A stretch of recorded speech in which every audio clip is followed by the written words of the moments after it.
साल 1991 का वो दौर जब भारतीय अर्थव्यवस्था डगमगा रही थी। ठीक उसी समय पीवी नरसिम्हा राव जी की सरकार इकोनॉमिक्स रिफॉर्म लेकर आई और ये वही समय था जब देश की बड़ी उद्योग कंपनी टाटा समूह की भागडोर नवल रतन टाटा जी ने संभाली थी। 28 दिसंबर 1937 को मुंबई में जन्मे रतन टाटा जी ने अपनी जन्मभूमि पर ही 9 अक्टूबर 2024 को अंतिम सांस ली है। रतन टाटा जी एक उद्योगपति, दूरदर्शी और एक ऐसे व्यक्ति जिन्होंने न केवल कंपनियां बनाई बल्कि ऐसे सपनों को भी साकार किया जिसने भारत को एक वैश्विक शक्ति में बदल दिया। एक असाधारण जीवन जिसने लाखों लोगों को प्रभावित किया। व्यापार, परोपकार और राष्ट्रीय गौरव की सीमाओं को पार कर आम जन में अपनी पहचान बनाई।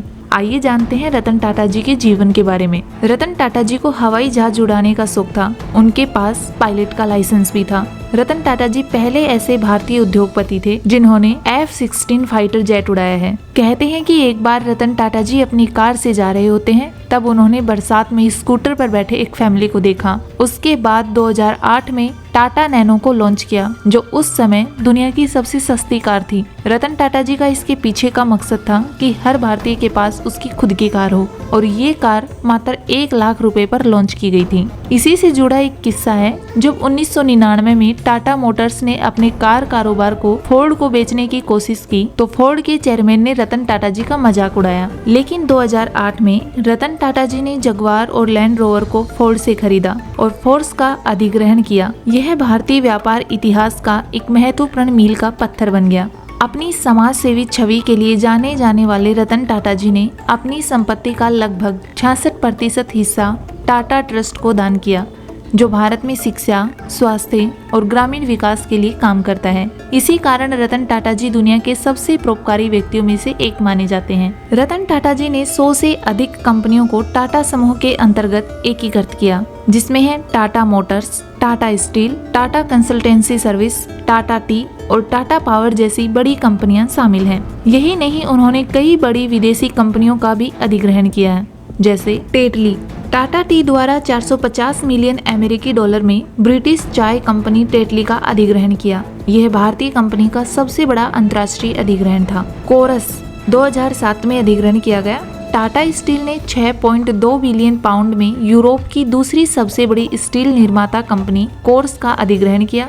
यह भारतीय स्टील उद्योग का अब तक का सबसे बड़ा सौदा था।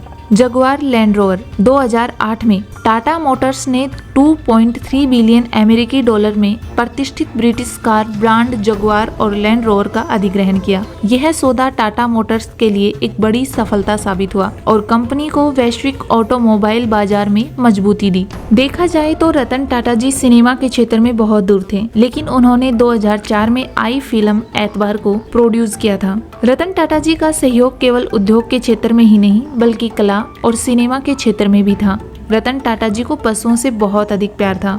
बताया जाता है कि रतन टाटा जी के घर और उनके कार्यालय में कई आवारा कुत्ते रहते हैं और उनकी देखभाल खुद रतन टाटा जी करते थे। 2004 की सुनामी और 2020 का कोविड जैसी स्थिति में रतन टाटा जी ने हर संकट के समय बड़ी मात्रा में संसाधन और धन दान दिया है।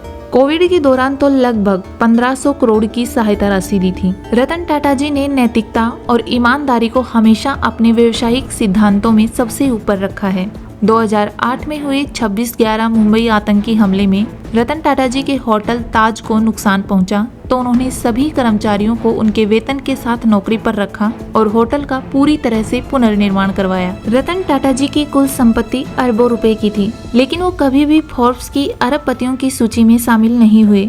इसका कारण ये है कि रतन टाटा जी की अधिकांश संपत्ति टाटा ट्रस्ट के अधीन है, जो परोपकार कार्य, देश की भलाई के लिए समर्पित है। रतन टाटा जी एक सफल उद्योगपति ही नहीं थे, बल्कि एक ऐसे व्यक्ति थे जिन्होंने अपनी दूरदर्शिता, सादगी और समाज के प्रति संवेदनशीलता से न केवल भारतीय उद्योग को ही नहीं बल्कि समाज को भी एक नई दिशा दी थी।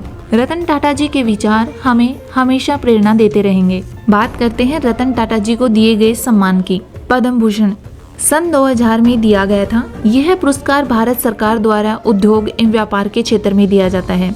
पद्म विभूषण 2008 में राष्ट्रपति प्रतिभा पाटिल जी के द्वारा यह पुरस्कार दिया गया था। यह भारत का दूसरा सर्वोच्च नागरिक सम्मान है जो रतन टाटा जी को उनके व्यापारिक योगदान के लिए दिया गया था। 2006 में महाराष्ट्र भूषण से सम्मानित किया गया था। 2004 में ओरिएंटल रिपब्लिक ऑफ उरुग्वे का पदक दिया गया था। 2012 में रतन टाटा जी को सर्वश्रेष्ठ सीईओ का खिताब दिया गया था। FICCI life time achievement award यह पुरस्कार 2012 में दिया गया था। 2023 में उद्योग रत्न पुरस्कार से सम्मानित किया गया था। 2021 में असम वैभव पुरस्कार से सम्मानित किया गया था। 2014 में मानद Knight Grand Cross of the Order the British Empire से सम्मानित किया गया था। 2023 में ऑर्डर ऑफ ऑस्ट्रेलिया से सम्मानित किया गया था। 2016 में फ्रांस के commander of the legion of honour से सम्मानित किया गया था। अब एक इम्पोर्टेंट बात बताते हैं। मेगा आइकॉन 2018 से 2020 में भारतीय हस्तियों पर आधारित एक भारतीय टेलीविजन श्रृंखला थी जिसका प्रसारण नेशनल जियोग्राफी पर किया गया था और इस श्रृंखला के एक एपिसोड को रतन टाटा जी के योगदान को समर्पित किया गया था। रतन टाटा जी को लेकर आपके क्या विचार हैं कमेंट करके जरूर बताएं।